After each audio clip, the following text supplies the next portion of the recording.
In the remote town of northeast of India, there's a stretch of road that locals fear. Taxi drivers avoid it after dark, whispering about accidents, spirits, and an old curse.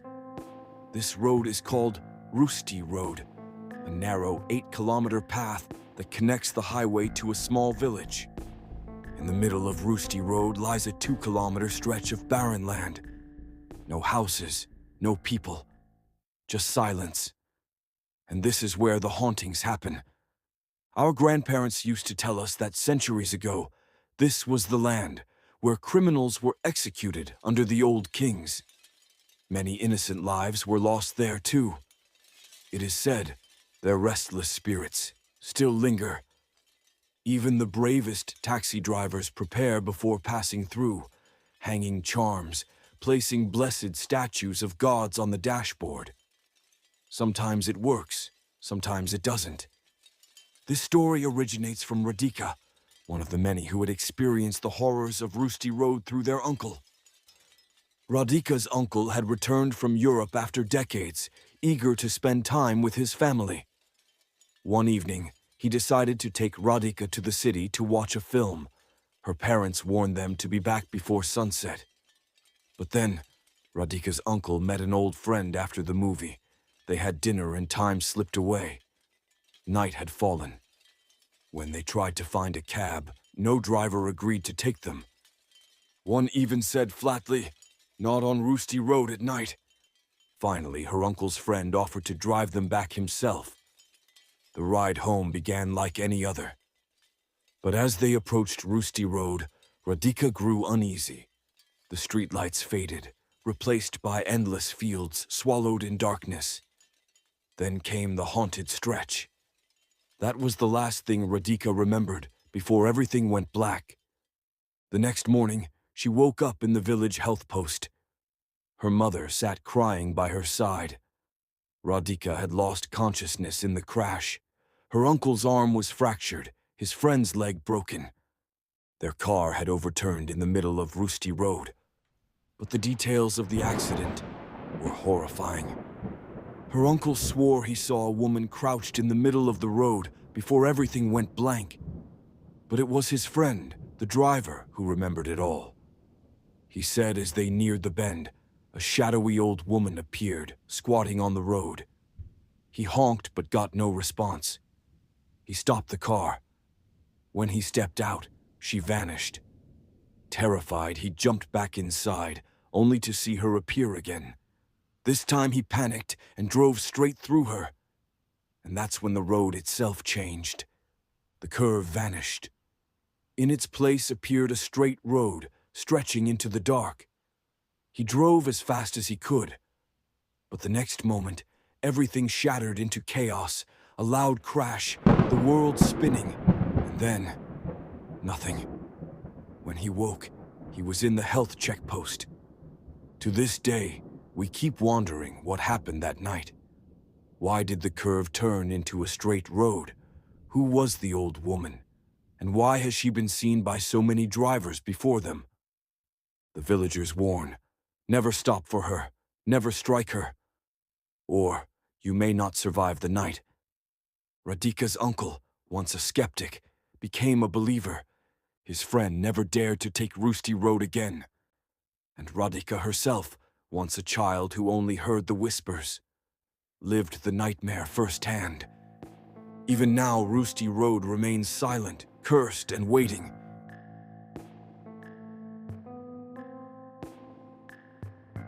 There's a road in northern India that everyone speaks of in hushed tones.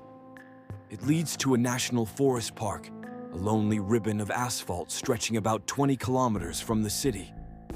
The last signs of settlement end roughly 5 kilometers out.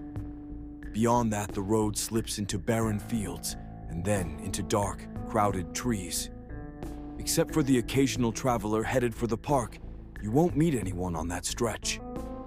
Around the 12-kilometer mark, something changes. Even at midday, the forest thickens, and the light grows thin. The air grows colder in a way that makes your skin prickle. The kind of cold that tells you, without words, that you are not alone. Over the years, People have told countless stories about that spot. Scary encounters, unexplained things. The road has a terrible history. Old tales say that during a long civil war, soldiers were killed there. Famine followed. Desperate people hanged themselves from the trees. In more recent years, the isolation made it a convenient place for crime. The locals believe the suffering never left, that restless souls linger, angry and lost. One piece of folklore stands above the rest, a woman in white. She is said to stand by the roadside at night, silently signaling for a lift toward the town. Locals warn, never stop. Those who do, the stories say, are left with something far worse than a scare. My brother Rahul had just returned from Europe after nearly 20 years. He was hungry for the countryside, the hills, the quiet, the small adventures he'd missed. One bright morning, me, Rahul, and his friends, Pratik and Abhishek, decided to go to the park together. 4 of us in the car, food packed, a few card games tucked in our bag. We left late, stopped often, and took our time. A half-hour trip stretched into 2 hours. By noon, we reached the park. We wandered for 2 hours, ate, played cards, and enjoyed the sun. At 3, we started back. That's when the day began to tilt toward the wrong side of luck. Our car broke down. After some frantic searching, we found a mechanic who fixed it. Night was coming fast, and I began to panic. Rahul laughed it off. He didn't believe in tales. He said, "Stories are for children. We'll be fine." As we approached the haunted stretch, the atmosphere shifted. Pratik, my brother's friend, who'd felt odd earlier, grew worse, trembling, sweating, burning with fever. The air itself felt heavy, like the moment before a storm.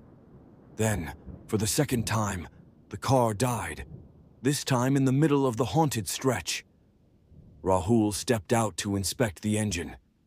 He later told us he felt a tug at his shirt from behind, like someone brushing past. When he turned, there was no one. Abhishek and I thought we saw something flick past the trees, but we were distracted. Pratik was getting worse. He was pale, incoherent, slipping toward unconsciousness. That's when she appeared. A young woman stood on the side of the road, motioning for a lift. I froze. Every old warning my grandparents ever whispered crowded my mind. But Rahul, kind and trusting, stepped forward to help. The woman came to the car and looked at Pratik as if she understood. She didn't speak. After a while, Rahul agreed to give her a lift, if the car would start. As soon as he said it, the engine turned over as if nothing had been wrong. We all climbed in. She took the front seat. We 2 sat in the back, watching Pratik. The car moved, the headlights swallowed the trees, and an odd, rotten smell crept through the cabin. At first, I blamed the roadside. Then my eyes happened to cross the rearview mirror and froze. She had no reflection. I adjusted my angle, checked the mirror again, tried every tiny movement. Nothing. No reflection. My mouth went dry. The woman turned slowly and smiled at me. I couldn't breathe. My throat froze. I couldn't call out. Abhishek talked to her as though she were ordinary.